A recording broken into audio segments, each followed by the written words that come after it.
नमस्कार, नए गाने के साथ मैं फिर से एक बार हाजिर हूँ। वीडियो को लाइक करिए, लाइक करना बिल्कुल ना भूलें। कमेंट करके बताइए कैसा लगा। अगर आप मेरे चैनल पर नए हैं तो प्लीज चैनल को सब्सक्राइब जरूर करिए, बेल आइकन को प्रेस करिए, ये ऑल पे क्लिक करिए ताकि जो भी वीडियो अपलोड करूँ सबसे पहले आपके पास पहुंचे।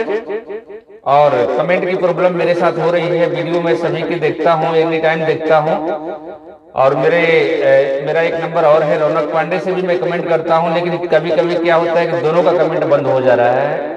इसलिए आप अपना सहयोग जारी रखें और ध्यान में रखें, रौनक पांडे से मैं ही कमेंट करता हूँ। आइए एक सॉन्ग सुनते हैं कैसे है।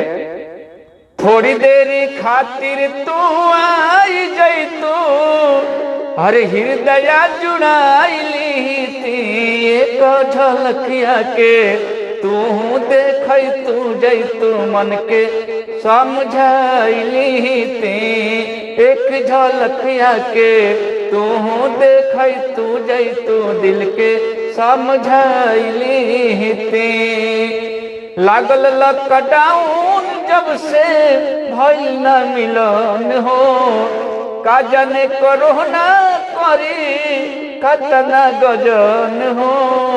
देखिए के तोहरा के जान को सहू मन के मनाइली थी एक झलकिया के, तू देख तू जई तू दिल के समझाइली थी एक झलकिया के, तू देख तू जई तू दिल के समझाइली थी। मनवा के मीत तू ही मन मीत के जान हो, तू ही त जान हमर, तू ही त जहान हो।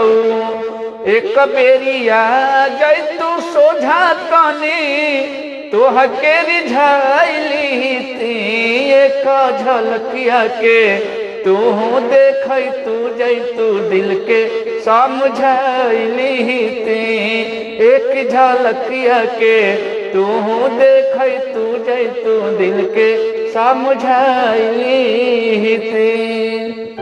नमस्कार।